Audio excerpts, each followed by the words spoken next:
Thank you, Speaker.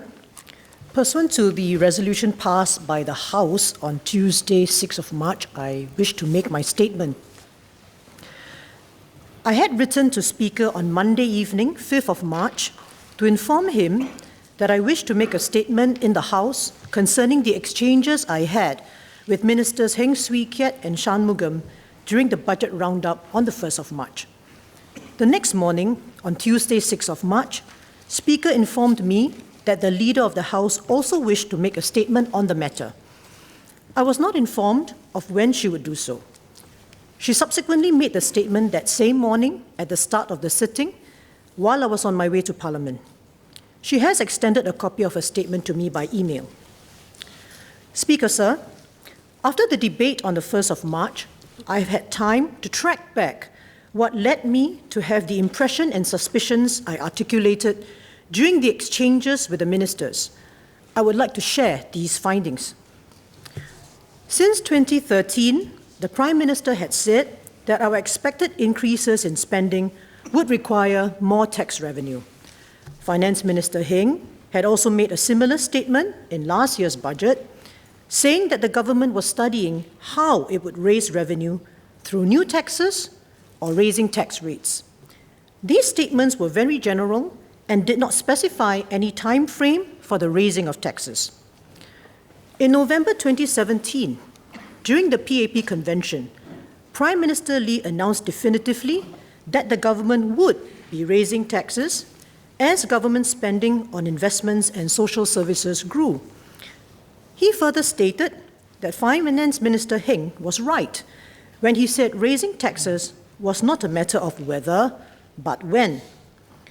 Prime Minister's statement was made on 19th November 2017, with the budget statement for 2018 just 3 months away. Naturally, these announcements concerning tax increases set off public discussion and speculation. 3 days later, on 22nd November 2017, the Ministry of Finance issued a statement that PM Lee's announcement at the PAP convention was in line with a much earlier statement made by DPM Tharman when he was Finance Minister in 2015. DPM Tharman had then said that the revenue measures that the government had already undertaken would provide sufficiently for increased spending planned until the end of the decade. In reporting the MOF statement, Channel News Asia commented as follows, and I quote, "The ministry's statement came after Mr. Lee's comments on the impending tax hike triggered public discussion that the government is making a U-turn," unquote. MOF further stated that planning for the issue now would allow the ministry to, and I quote, "better ease in the needed measures and to give our people and businesses some time to adjust," unquote. The MOF statement did not definitively say that there would be no tax increase in this budget. The fact is, raising taxes in the budget and only announcing it in the budget statement was what the government had done in the past. Hence, the uncertainty over whether taxes, and in particular GST, would be raised this budget continued even after the MOF statement.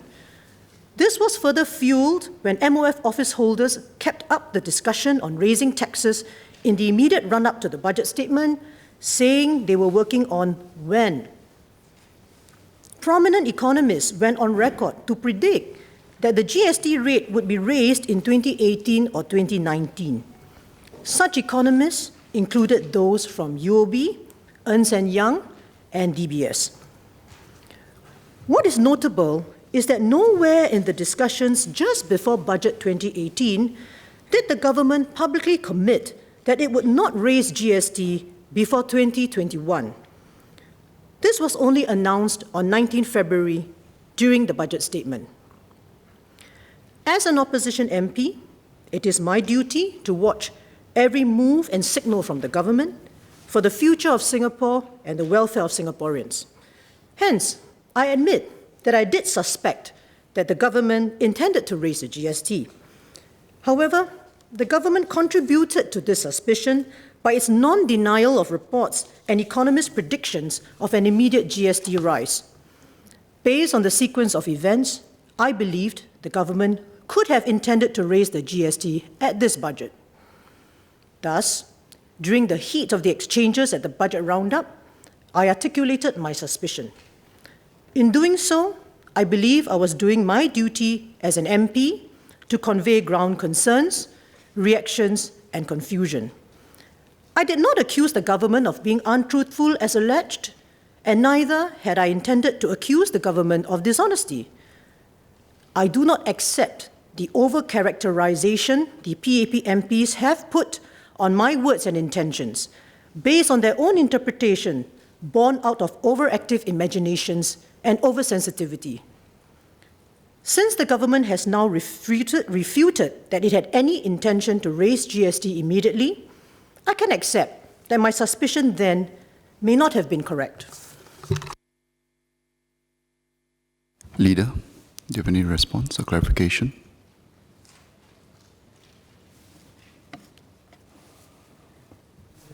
Mr. Speaker, I thank Ms. Sylvia Lim for admitting that she had made a suspicion, although she has said that she has not accused the government of dishonesty. But let me put the facts here. She made the accusation, she made the statement in the House. At that time, she didn't have the facts with her. Minister of Finance put the facts squarely before the House, inviting her to question as a witness. She didn't make any attempt to do that.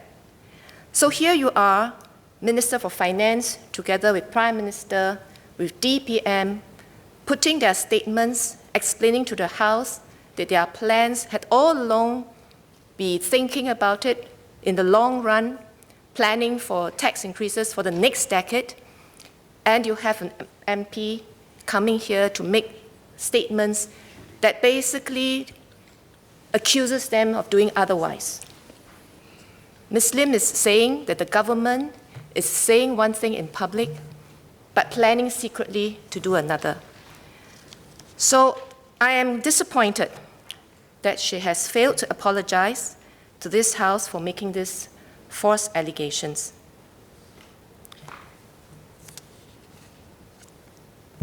The allegations have indeed harmed and tarnished the reputations of other members, namely the Prime Minister, DPM, and Minister of Finance, Heng Keat, because she has put questions, she has not withdrawn allegations, she has not apologized.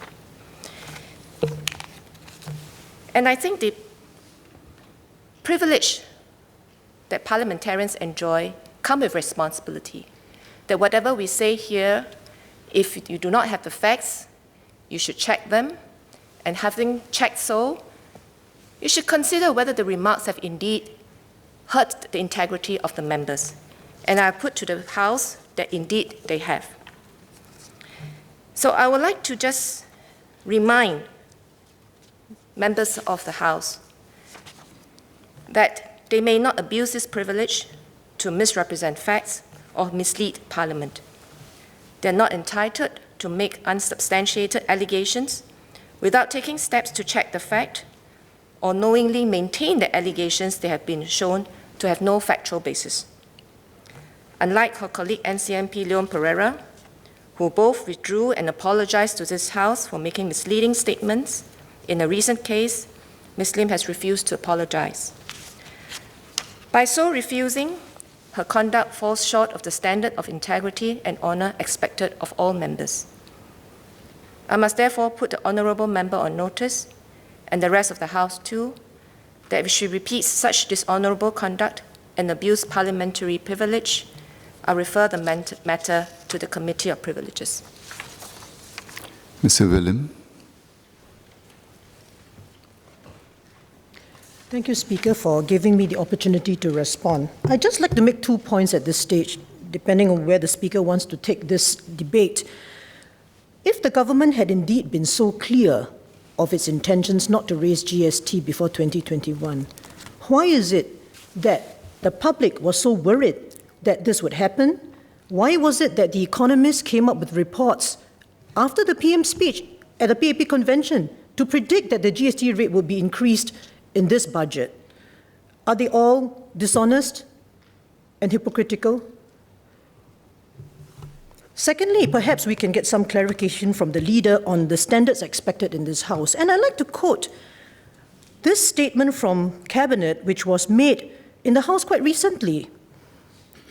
I begin the quote. If MPs believe that something is wrong, it's MPs' job to pursue the facts and make these allegations in their own name, decide whether something seems to be wrong, and if you think something is wrong, even if you are not fully sure, then come to this House, confront the government, ask for explanations and answers. This is a quote from Prime Minister Lee during the closing debate on 38 Oxley Road. So I'd like the leader to clarify. Is there a difference in standard here? One standard when the PM's name needs to be cleared, and another standard when we're talking about raising taxes on the people? Leader. In this chamber, we often make representation and bring forth the views from our constituents, from our stakeholders. This is expected of us. We are members of the Parliament. Some of us, most of us are elected to do so, to be the voice of the people. We are fully expected to do so. There's nothing wrong with it. That's the difference between us. Let me say that again. But we have a responsibility when we bring this matter to this place, because this chamber is for serious debate, is for making of laws, is where we have serious discussions about the future of Singapore. So before we bring the opinions, the speculations, the views, the unhappiness to this chamber, we need to check the facts. Ms. Lim has admitted that she didn't do so in the first instance. But having said so, after she has brought the matter here, we have laid down the facts to her. The Finance Minister has plainly said that there wasn't such an intention. And yet she continued to insist on the allegation. That is the matter that we are discussing here. And this is the difference between what we say in this chamber and what economists, analysts say outside this chamber. We have a duty to fellow members, we have a duty to fellow Singaporeans that whatever we say here carry responsibility. And this also is the standard that Prime Minister has said earlier.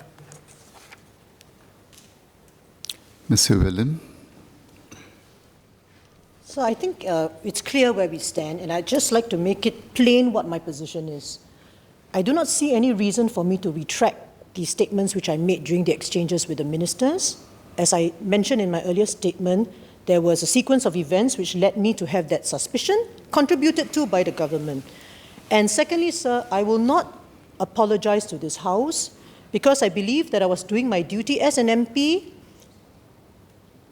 in the constitutional role that we have been elected into to give the government the forum to account to the people. And for that, I make no apology.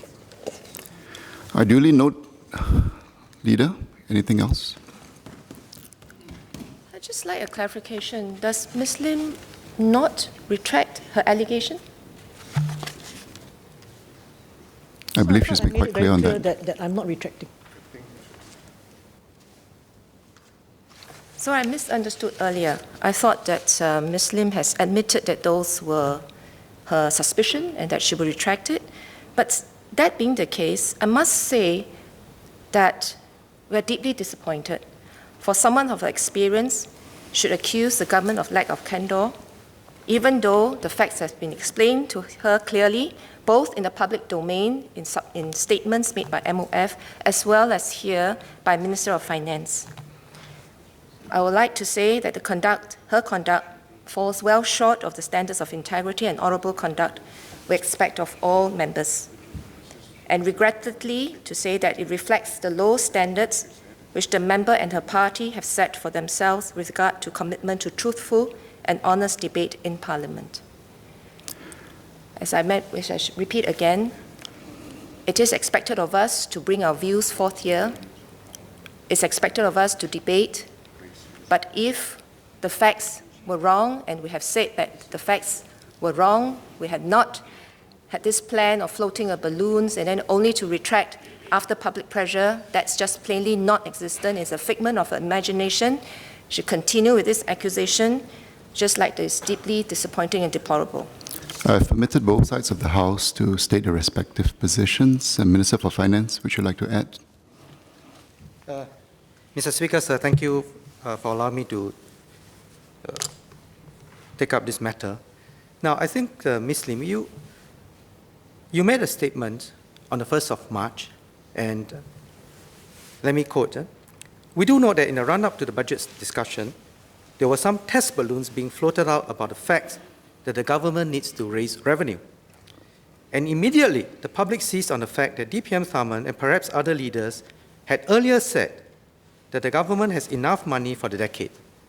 So the public pointed out that, hey, you know, is this a contradiction? And I rather suspect, I meaning Ms. Sylvia Lim, that the government is stuck with the announcement. Otherwise, you know, if their announcement had not been made, perhaps we will be debating a GST hike today," unquote. Now, I think what Ms. Lim meant by that statement is that she was suggesting that the government would have raised GST immediately, if not for the adverse public reactions when it floated the suggestion late last year. And if it had not been stuck with a previous statement that it had enough money for the decade. Now, Ms. Lim was in fact accusing the government of being untruthful when it says that it had planned ahead and that its proposal to save the GST, to raise the GST between 2021 and 2025 was the result of such planning. Now, Ms. Lim asked earlier that why is it that the Ministry of Finance did not come out to review details of the budget. Now, the budget is a serious matter. We take great care in preparing the budget and that the details are kept as secret, until the day of the budget, because it has got impact on the market and on not just in Singapore but internationally. So I do think that these are serious matters. Now, what Ms. Lim is saying, that your allegations, you made an allegation, you claim to reflect these views of the public, but you said, I suspect that this is the case. Now, Parliament is a serious forum for us to discuss serious matter. Now that you have opportunity to gather all the facts, now that I and my colleagues have made all the clarifications, and you had the chance over the last few days since you made the statement to check the Hansard, to check whatever facts, I think it is only right and honorable that you withdraw the statement. Unless you have a basis for that, that you cannot come here and say, I heard this, I'm repeating this. You need to have a basis. So having examined all the facts, do you have a basis? And if not, I think it is only right and proper that you withdraw the statement. Ms. Lim? Thank you, Speaker. I don't think Minister for Finance was listening to my speech. I set out in my speech the basis for my suspicions, going through a chronology of events that led me, and not only me, others to have that suspicion. Now, Minister for Finance mentioned that, of course, budget preparation is a secret and so on, and I think that's actually part of the whole issue. Only the Cabinet knows the truth. And as I said in my speech earlier, the government has said it's refuted that it had any intention to raise the GST this year. I do not know the truth, so I can accept that I may have been wrong. But I do not accept that my suspicion had no basis, and I do not apologize. Mr. Khiang? Thank you, sir. I do take it that budget is a serious matter, and it's always secrecy because it might affect market movement and all that. But I'm sure the government has no intention to raise GST. I think there's nothing wrong for the government to come up earlier to say that, look, we don't have intention to raise GST at this budget. And then we have cleared the air and the confusion on the ground of speculation that, well, you're keeping quiet, you're raising tax, but not mentioning what kind of tax. And GST is a form of tax. And that, I think, contributed to ground confusion and leading to the impression form. And I can understand at the heat of exchange that it comes to your mind, you articulated it, and I think Ms. Lim accepted that, that was at the point in time, and now, it's clear that the government has no intention to raise GST at the point in time, and her suspicion wasn't really correct at the point in time. I duly note the position stated by both sides of the House, unless there are any other points to be raised by either side that will provide further clarity. Minister for Finance. I think I can accept that in the heat of the exchange, you may be saying things which you did not intend, but now, having had so many days to examine the facts, I would like to know that whether Ms. Lim, do you have a basis for your belief, and now do you accept the explanations that have been given, that this has been the intention of the government, there was no backtracking, that this was the facts as we have put out. In fact, the issue of raising taxes have been raised many times before that. It's just that the timing and the details are not reviewed. And I don't think it is proper for us to talk about the details and timing of it way in advance of a budget. Ms. Lim. So I have nothing substantive to add to what I've already said. I said in my speech earlier that I can accept that my suspicion may have been wrong, but I do not accept that my suspicion had no basis, and I do not accept that I have failed or been derelict in my duty as an MP to this House.